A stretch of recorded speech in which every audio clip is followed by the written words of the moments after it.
Hello guys, good morning. Welcome back to my channel. So, ngayon nga pala is Saturday dito and today yung simula rin ng ng very long vacation kasi ang bakasyon ko ay 16 days. Di ko alam kung anong gagawin ko sa loob ng 16 days na yon. So, today lalabas kami ni Mrs. Bali may pupunta kami sa Hamilton. Tapos, ayun. First things first, breakfast muna kami. So, tingnan niyo itong niluto kong ulam. Napakasarap nito. Yan, ito yung niluto ko ngayon guys. Tingnan niyo. Gusto niyo rin ba yan? Na-miss kasi namin ni Mrs. to kasi bihira lang kami makakain ito dito. Unlike nung sa Pinas, lagi kaming may ganyan. Dito, bihira lang. Malayo pa namin to nabili sa sa Mississauga, sa Seafood City. So, yan. Kakain muna kami and then update na mamaya.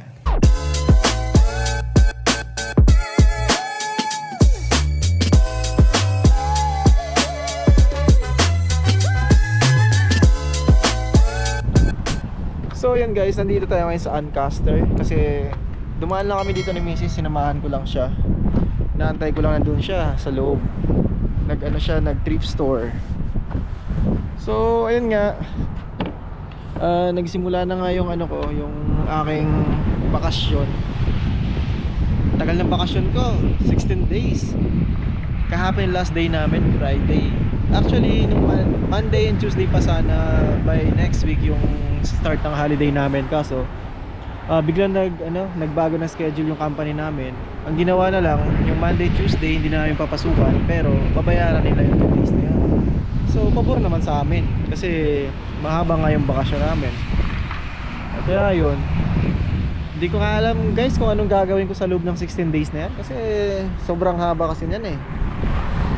Hindi naman ako pwede mag part-time sa iba kasi hindi pa naman ako naka-open work permit. Naka-closed work permit pa tayo, kaya bawal yun. Kapag nahuli ako magtatrabaho ako sa iba, yari ako. Kaya di ko alam kung anong gagawin ko. Suggest naman kayo guys, comment down below kung anong magandang gawin. Hingi ng tulong Ngayon pa lang iniisip ko, parang mababagot na ako. Pero kasi si Mrs. may may pasok siya after ng Christmas. Actually next week may pasok pa siya. Kaya ayun, hindi siya maboboard kasi may pasok pa siya until 31. Parang 26 lang yung niya. Yung vacation niya 25, 26. Tapos from 27 to 31 may pasok siya. Kaya ako lang talaga mag-isa sa bahay. At yun nga pala mga idol guys. Natutuwa ako kasi medyo lumalaki na ngayong natin, yung YouTube channel natin. Medyo marami na rin tayong mga naging kaibigan din, especially dun sa US. May mga vlogger din tayo dun, mga nakilala. Sina-shoutout din tayo dun sa kanilang channel. So, I am very thankful, lalo na sa mga kaibigan natin dito na vlogger din sa Canada. Lalo na kay paring Gerson kasi lagi na tayong sinasama sa mga vlogs niya, sina-shoutout niya tayo.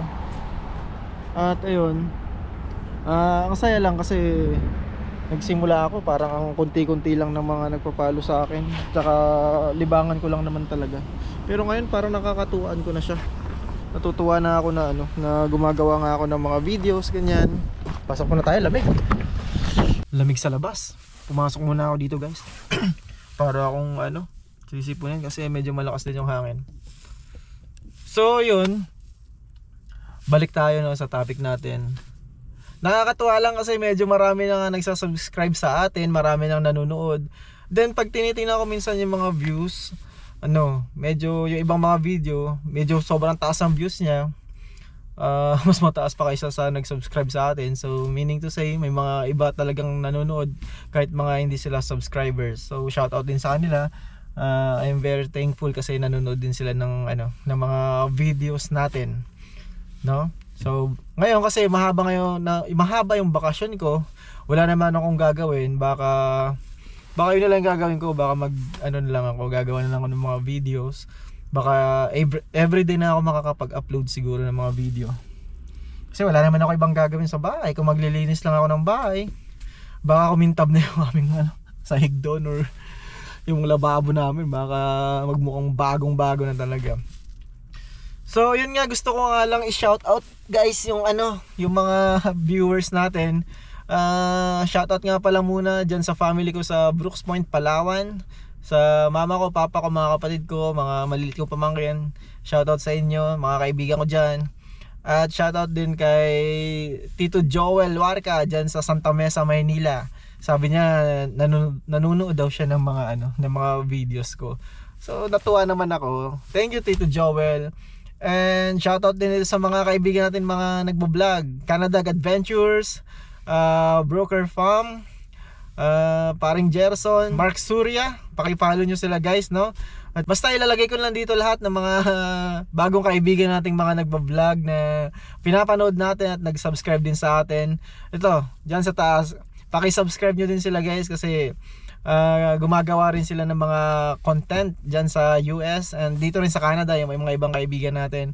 Yung bago nating nakilala dyan sa US, gumagawa sila ng mga daily vlogs nila. Ito sila Andrea Judge TV at saka si Boss Mar. So subscribe nyo rin sila guys, paki-support ng mga channel nila. Marami kayong matututunan sa channel nilang dalawa kasi yung trabaho nila, sinishare din nila, no? Basta marami. Ipanoorin nyo lang din yung kanilang mga videos. So, hindi ko na to pahabain. Hanggang dito na lang muna siguro. Abangan nyo na lang yung mga next na upload ko. And sa mga hindi pa nga nakapag-subscribe, so guys, please subscribe my channel. And don't forget to like and share this channel, no? Yun lang. Thank you. See you on my next one.